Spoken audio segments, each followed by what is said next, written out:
I want to talk about aiming today and actually contradict myself, some statements that I've made in the past, and tell you when aiming actually starts within the shot. Technically, I suppose, kind of starts before you even lift the bow.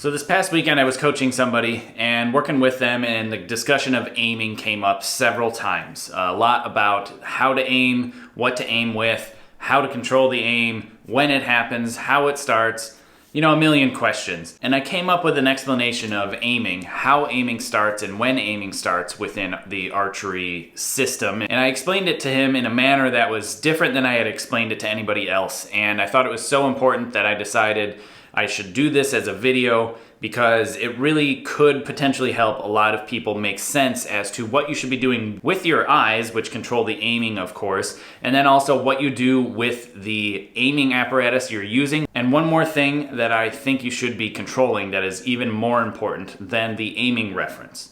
So when all of those things happen at various different times within the shot, and as I said in the intro there, it even starts before you lift the bow.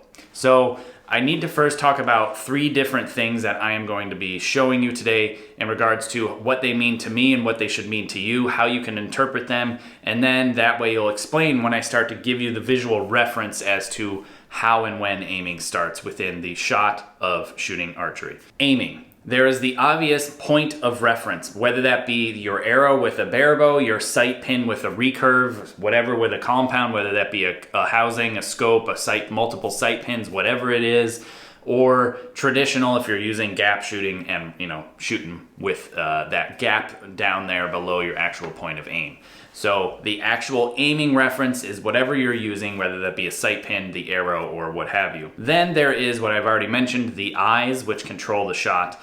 I've talked many different times about eye focus, how to aim off in the wind, and a lot of those different things. And I will have all sorts of links in the description below with a reference for many different variations on the actual aiming. Quickly, eye focus is essentially what I'm doing right now. I'm staring at a very specific spot, the center of the camera lens, and how you can use eye focus to your advantage while shooting is to essentially burn a hole in the target with your eyes. Imagine having a laser beams for eyes and you're simply burning a hole in the spot on the target you were trying to hit. I say that because it may be to the right in the 8 ring if you're aiming off. So that would be the spot you'd pick, that you'd burn holes in the target with your eyes as if you had lasers for eyes.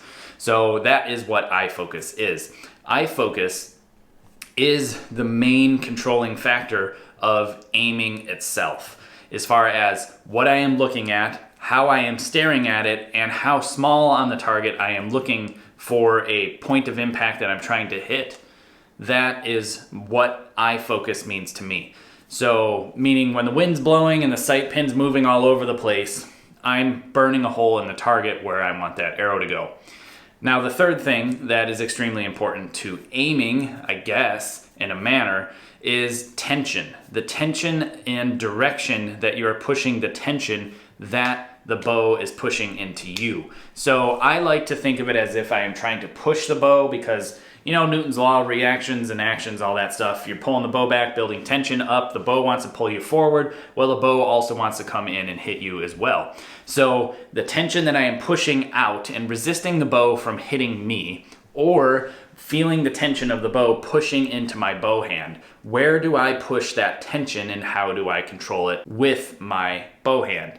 I use the pressure point nice and low, like I've talked many a times within this channel on how to set your hand, the difference between a pivot point and a pressure point, but specifically controlling the tension that the bow is pushing into the pressure point of the grip, controlling that tension where I want the arrow to go. It's very similar to eye focus. Eye focus being, again, where I'm staring at the target. That tension, that I'm resisting the bow from hitting me in the face. I'm controlling it in a direction exactly where I am aiming my eyes, exactly where I'm burning a hole in the target with my eyes. So that is, in a nutshell, the 3 important things that you need to pay attention to.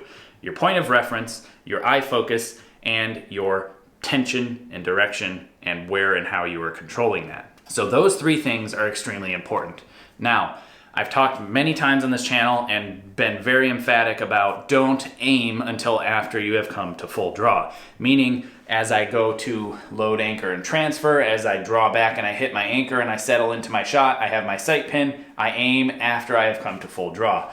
I do not suggest aiming before you draw the bow back. That requires far too much energy and far too much control to aim and then draw the bow back carefully. It's just useless. Get the bow back, get comfortable, settle in, lock in place, aim, then deliver the arrow.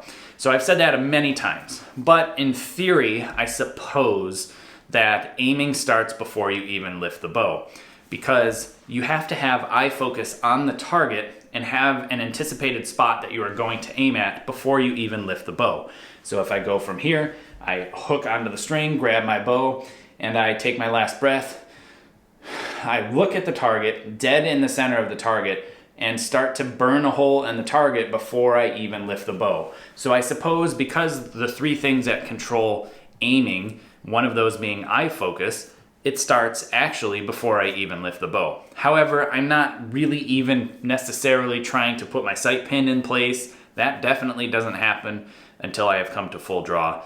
But it's just, it was a bit of a revelation for me, and I felt like I wanted to share this bit with you. And now that I have started to explain my principles here, I can give you this visual representation that I think will really help as to what it is to aim and how to aim properly. So yes, you have your sight pin or your arrow as a reference, or a housing or a scope or multiple pins, whatever it is. You have your eye focus and your tension. So how do all of those 3 things interact? Well, if this is my tension, this is my sight pin, and my eyes are my eye focus, I can illustrate it to you in this manner. So I go into my set position here, hooked and gripped on the string, ready to go. I'm starting to control my aiming with my eye focus. And as I start to lift the bow, once I start to set this drawing in motion and building the tension into the bow, the system of the bow, I am now controlling the direction that I am exerting the force against the bow. And I'm starting to hone that in onto you, the center of the target, or where I want my arrow to go. And then I load, anchor, and transfer, settle into the shot, and then I start aiming. I use this reference, the sight pin, as a secondary reference.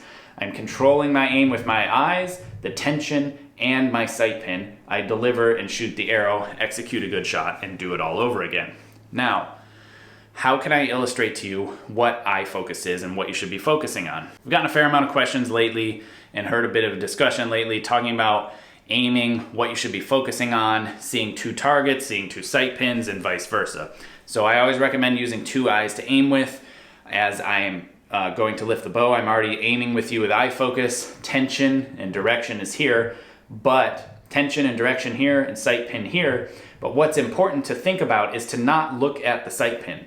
I'm not trying to control the sight pin, because if I control the sight pin too much and I actually focus on the sight pin, say the wind is blowing and I'm all over the place here.